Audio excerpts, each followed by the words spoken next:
Hey everybody, welcome to TIW Podcast. I'm Eric, and today I watched all of the shows that weren't NXT last week as far as WWE goes. Not all of them. I still haven't caught up on NXT UK. But anyway, from November 11th and November 15th, all these episodes were from Raw, or from week 46 of 2019.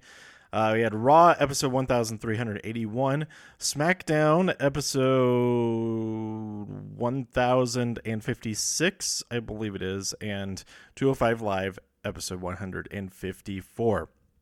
So, I did not watch anything on TV last week as far as wrestling goes. And I decided it's a no for me, dog, on YouTube TV going forward. Since this last month, it's out of all the options, I feel like it is the best option, but all the options are expensive. And I actually did not even really use it that much this entire month. And I did get spoiled on some surprises and things like that. Having watched delayed on the times that I was watching it not live, which is pretty much all the time. Being in the Mountain Time Zone, broadcast on Fox is delayed an hour. Broadcast on USA is the West Coast feed. It's delayed 3 hours. So I feel like at that point anyway, I may as well just watch it the next day on Hulu, which I have Hulu without ads, and that's like a better experience when you're actually watching it anyway. Because, I mean, it's like 20% of your time is, sitting through the commercials and stuff like that. So, so going forward, I think I'll do... I'll do the episode, like anything that I'm at live, I'll do review episodes right away, as I have been doing with NXT the last 2 weeks. I'll be at NXT this week as well. I'm really, really excited for that. We have a ladder match between Keith Lee and Adam Cole to determine to earn an advantage in War Games. For whichever team wins, whichever guy wins for their team. So I am really excited for that. But yeah, the rest of the shows, I'll just watch them when I watch them, and probably more likely than not, do a big episode about all of it, like I am right now. And this is just for the shows that I'm watching on TV. Like this upcoming weekend, I will also be in Chicago for War Games weekend, or AKA Survivor Series weekend. We have, excuse me. We have SmackDown, and then War Games, then Survivor Series, and Monday Night Raw. All in Chicago at Allstate Arena. So I will have individual episodes for all of that this week. And kind of as a consequence of that, I will have an individual episode of Raw from November 18th, which is the day that I'm recording this episode. But I have not watched that yet. I spent most of today this afternoon catching up on all these other shows. So this first Raw from last week, 1381. I saw a bunch of spoilers, and that was kind of why I didn't get around to watching it until now. And even then, I just kind of sort of paid attention to it. But I had a good idea of what was going on because this was a pre-taped episode. They taped it the previous Friday, which is fine. There's some entertaining stuff on here, but we opened it with Becky and Charlotte versus the Kabuki Warriors for the Tag Team Championships. The Kabuki Warriors win after Shayna Baszler and Bayley I don't think they're trying to be a distraction as far as helping Kabuki Warriors win, but they were a distraction, and the Kabuki Warriors won. Then we had Seth Rollins issue a challenge, which was answered by Walter. Seth was about to hit that curb stomp and maybe get the win, but probably not. When Imperium attacks him, the Street Profits come out to the rescue. They're still outnumbered. So Kevin Owens comes out as well. As we end up with a 4-on-4 match. Seth pins Alexander Wolf, who I guess arguably might be the weakest of the four. I wouldn't say so. No, you know what? I'd say they're all like the three. Well, if you're just going by size, I think Marcel has the least muscle mass. I'll say that. But I feel like they're all three of them are pretty evenly matched, with Walter being, their King Bowser, so to speak. But anyway, it's worth mentioning that I watched this because I watched this on Hulu. Is the hour and a half is the 90-minute version. So I have no idea what was cut out from it.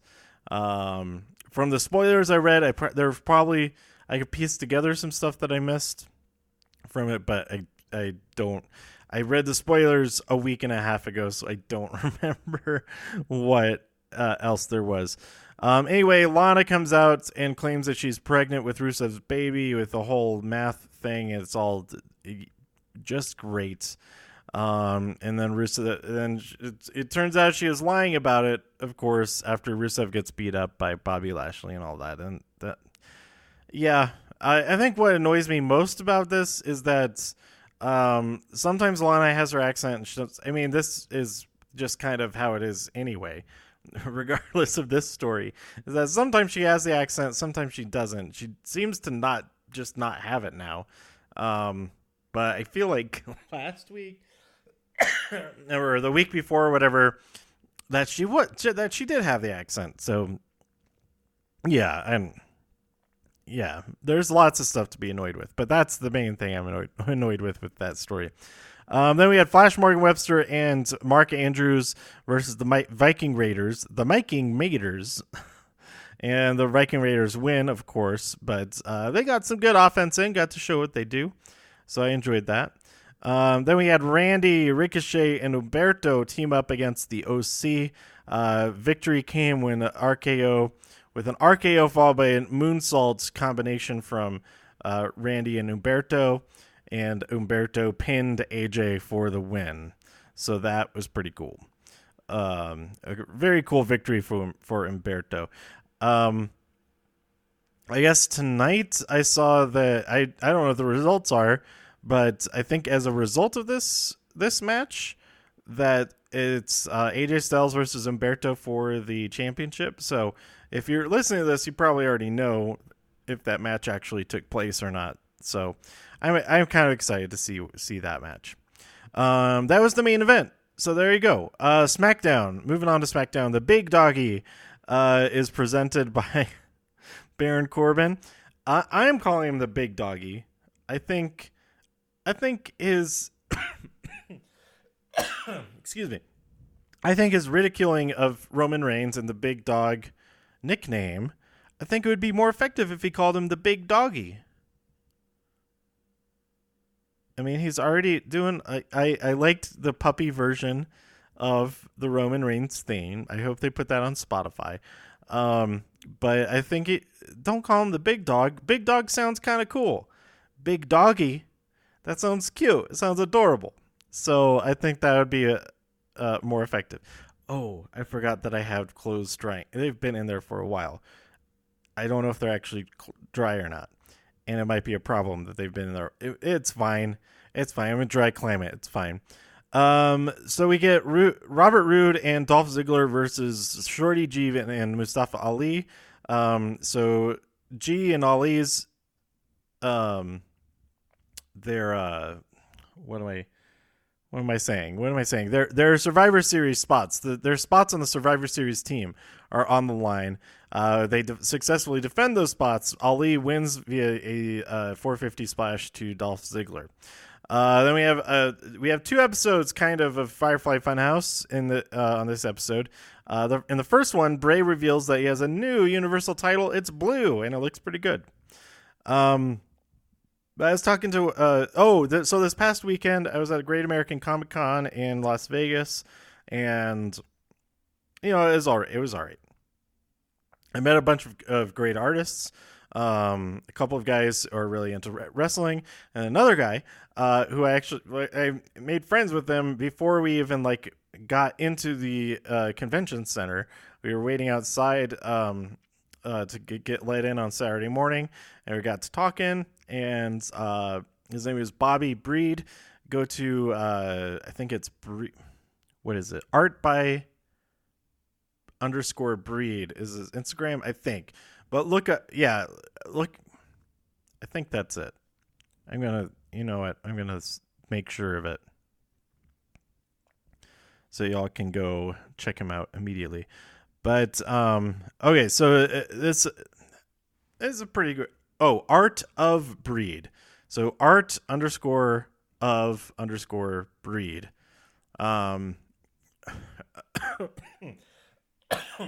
Anyway, yeah, great artist, great guy. I really enjoyed talking to him throughout the weekend. So I went to talk to him a couple of times on Saturday, and he mentioned that he had drove out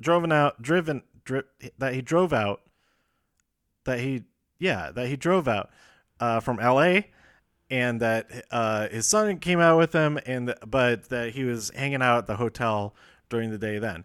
So the next day, I didn't go over there until later in the afternoon. It was a pretty slow day, but there's this one really, really nice kid. He was really excited about Dragon Ball. We talked a little bit about Naruto, even though I know nothing about Naruto, so I was asking him some questions about it to learn some about it and anything. And then he asked me if I could draw anything, and I said, yes, of course. What do you want me to draw? And he said, I want half Goku's face and half Vegeta's face from Dragon Ball. And I said, oh, yeah, I can do that. Give me about, I'd say 30 minutes. And I did a lot faster than that. And he came back to check it out a lot sooner than that anyway. So I was like, oh, yeah, I'm almost done. And he, as I was drawing, he was like, oh, this is great. And he also really liked this Beerus drawing that I had done. Because just to kill some time, all I had with me, I didn't have any of my colored markers. I only had all of my Micron pens, so I was just doing black and white drawings to pass the time. And so one of them was Beerus, and he really liked that one. So it was really cool. He was so excited for the Vegeta and Goku ones, and he was like, oh no. And I did it was only $5 I was charging. He's like, and when he came back, he got the money for it, and he was like, oh no, I only have $4. And I was like, that's fine. That's $4 is all good. So I gave him the drawing with some extra stickers and put it into the sleeve and all of that. And he was on his way. He was wearing a Dragon Ball shirt and everything. It was great. And so yeah, I didn't even think about. I didn't really think about it for the next little while. And then things slowed down even more, and so I headed on over to Bobby's table, and he was like, "Oh yeah, my son is here with me today." And I look over, I was like, "Oh my God, it's him! It's him! He's the one who got the drawing for me." And so it was super exciting, and crazy coincidence, I feel like. And so I ended up also giving him that Beerus drawing and a bunch of the stickers that I had, because he's such an awesome kid. So there you go. It was a pretty, that was the best part of the convention itself, for sure. And then the night before the convention, I am totally sidetracked here. I didn't care much about I mostly cared about the big doggy. But anyway, the night before the convention, Friday night, I saw Cirque du Soleil Run, brand new show, just opened last week. They had a soft opening for a couple weeks before that, but the official premiere was this week, and there were a couple of people promoting R.U.N at the convention, so it's cool seeing them walk around. And I told them that I had seen it, it was super awesome and all that. But anyway, what am I saying? What am I talking about? Oh, so I saw Cirque du Soleil R.U.N. It was pretty good. All the motorcycle stuff is awesome. Some of the other stuff I didn't like as much. There's one part I really, really didn't like. I don't really want to get into describing everything because it's. I think a lot of people will say the same thing when they go see this show, but. And then there's a lot of like hand-to-hand combat type of stuff, which I didn't really enjoy very much because it's very stage combat-y and not like, because I'm used to watching professional wrestling, which is also, people trying not to actually hurt each other, but it's a huge difference between those two types of fake fighting. So that took me out of it a little bit, but everything involved the motorcycles was amazing, and some of it kind of blew my mind. And yeah, so I do recommend it, but it did not live up to my expectations overall. Like, I have been hyped about this since I learned about it, like back in June, I think, is when they announced it, that their opening dates and whatnot. So yeah, I do recommend it. And then I finally saw Michael Jackson 1, another Cirque du Soleil show, and it was pretty good. It was pretty good. I don't know. Maybe I was just soured on, not really soured, but maybe because I was a little bit let down by R.U.N. I was also like kind of not feeling it for seeing the Michael Jackson show, but also it being Michael Jackson, so it made it so I wasn't really like, the music's amazing, but the guy is not outside of it being a creative person, so it made it a little bit tough to not think about that kind of stuff. And so that's the main reason. I think there was one really cool thing. There's a whole section with like trampolines, and there's a trampoline that's up above the other ones. And I had never seen this. The thought never occurred to me that it would be possible to see this happen in real life. Was somebody bouncing on a trampoline and then bouncing back down off of a trampoline that's above them, like something from a video game. It never occurred to me that could be possible to do that, and somebody does that in the show, and that kind of blew my mind. That reminds me, another thing about R.U.N. is that it is a story. So I do appreciate that aspect of it, that everything in the show, like Ka, this is one of the reasons that Ka is one of my favorites. It's probably my favorite Cirque du Soleil show in Las Vegas, is that it is a story and all of the acts serve that story. They make sense. They're a part of that story. It's not just this loose story that then you have this random stuff like thrown in to, like, it's just like kind of loosely ties into it, or it just happens to be happening alongside these main characters doing stuff. Everything is actually happening as the story, and it's the same way with R.U.N., but I felt like a lot of the really impressive stuff that was happening was what was like kind of masked, kind of obscured by the story and the video and all that kind of stuff, like the cinematic aspect of it. I thought it hid how impressive a lot of the stuff that they are actually doing was. But another really cool thing that I liked about it is that there's a DJ for the show, and she is in this booth that you can see the entire time. And like the whole opening of the show is like a 10-minute set of her just jamming out, and it's super awesome. and she's bad. I don't know her name or anything, but whoever she is, she's badass, and I really enjoyed that aspect of the show. So anyway, so yeah, there you go. I saw Opium again, and I saw it with my tattoo artist and friend Ken and her fiance, and they freaking loved the show. I loved the show yet again, and I was so happy that they enjoyed it because it's it's hands down my favorite thing about Las Vegas is that show specifically, and it was so much fun. A little bit of a bummer that the Lilu character's act with there's an act that she does a whole dance thing. It's hard to describe, but it's really, really cool. But something went wrong, and so it's that act didn't actually happen. Like it started, but then something happened, and they had to move on to the next thing. So that was the only bummer about the show that night. But despite that, it was still just fantastic, and I love that show so much. It's great. Go see Opium. It's at the Cosmopolitan. It's like every night, I think. I don't even know if they take nights off. They've got to take one of the nights of the week off. I don't know. Maybe not. Maybe they do go every single night. But it's awesome. Go see it. It's great.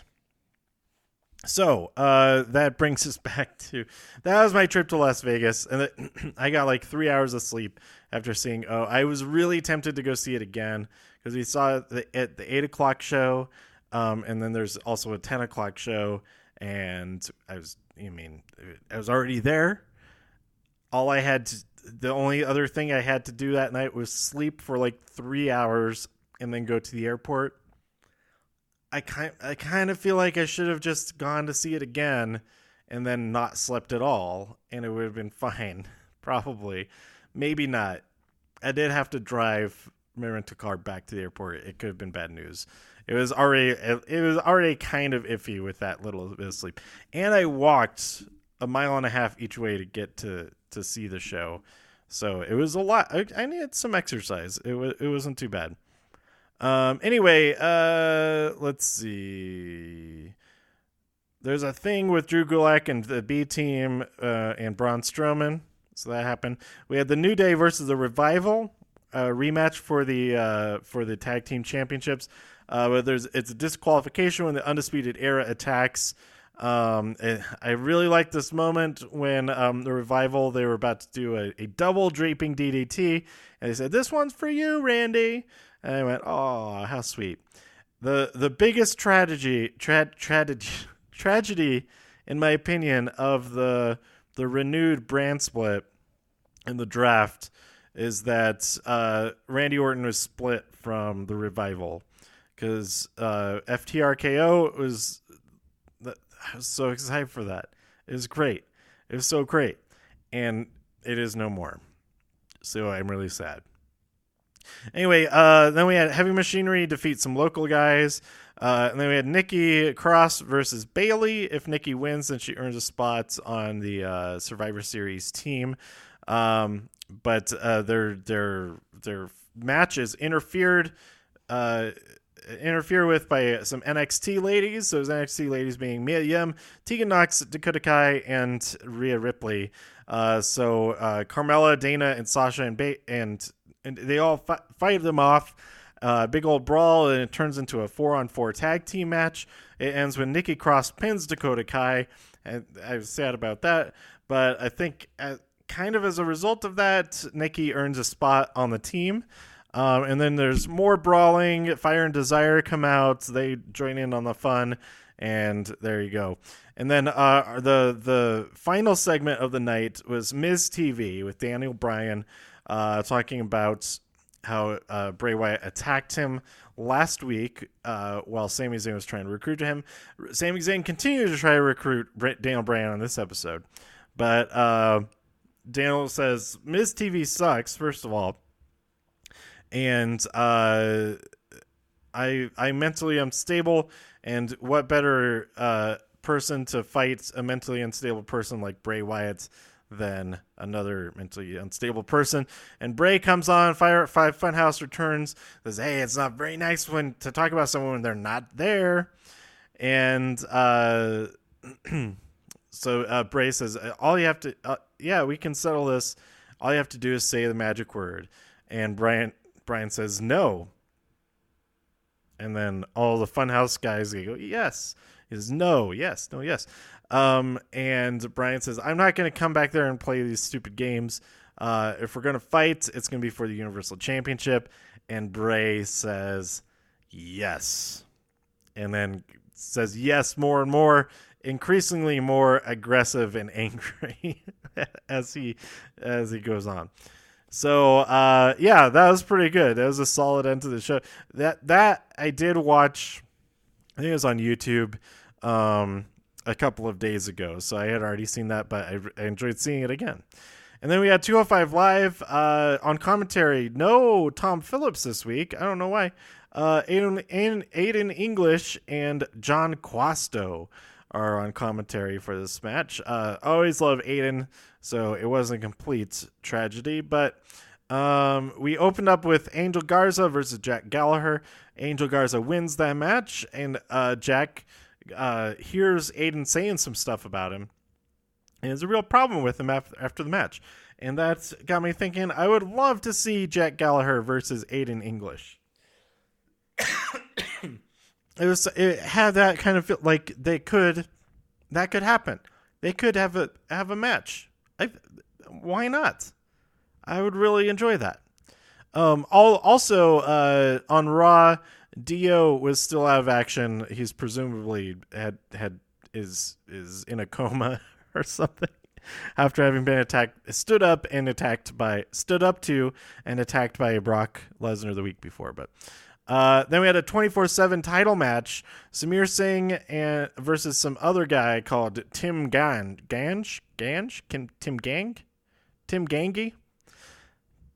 Sunil gets in on the fun, and they make it a 2-on-1 match, and so of course they win, and they get the heck out of there so that they can retain the championship. Samir is now. Well, we're long past that now. There may have been other events that have happened since last Friday, but as of Saturday, assuming that he held on to it, he's the longest reigning 24/7 championship. Longest single reign, that is. Excuse me. And then our main event for the week was Lio Rush and Raul Mendoza versus Tony Nese and Arya Daivari. The match ended. There is some really great stuff in this match. Leo and Raul work together extremely well. It's like kind of like it was almost like Dragon Ball Z when they go like so fast that you can't see them. It was a lot like that. But Rush finishes off the match with the final hour delivered to Tony Nese, and those two guys stand tall. And think we'll see. We're gonna see. We got some good recap of the drama that went down with Angel and Leo and his wife and all of that. So I'm sure we're gonna get more and more of that in the coming weeks on NXT and 205 Live. So yeah, that does it. I'm gonna go and get caught up on Survivor now, I think. Because I fell far behind on that. I'm like 3 hours of TV behind on that. Since last week was a double episode, but yeah, I'm excited for it. It sounds like there's lots of controversy, so we'll see what that's all about. Try to avoid any spoilers on all that so that I can just experience it as it aired, and then talk about it. But anyway, that is it for week 47 of the wrestling stuff that isn't... No, week 46 of the wrestling stuff that is not NXT or NXT UK, because I haven't watched NXT UK yet. But I think I pretty much decided... I did not watch Full Gear. So just very briefly talk about AEW. I did not watch Dynamite last week. The only way that I can watch them, the regular show, is would be on YouTube TV, or some other cable TV streaming service, alternative, whatever.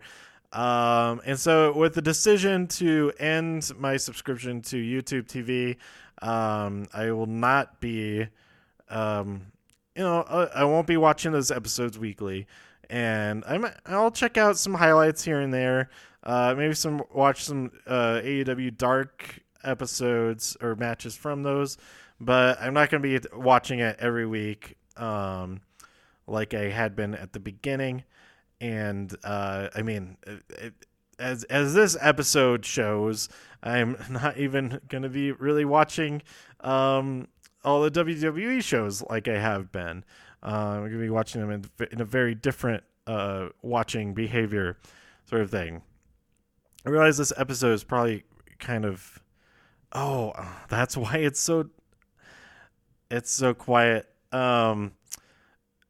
So I apologize if you had to turn up this episode, and then whatever follows this is like really, really loud. I realize now that I have the input gain set to -10, which is probably great for background noise, but yeah, maybe the episode itself, maybe not so good. But anyway, I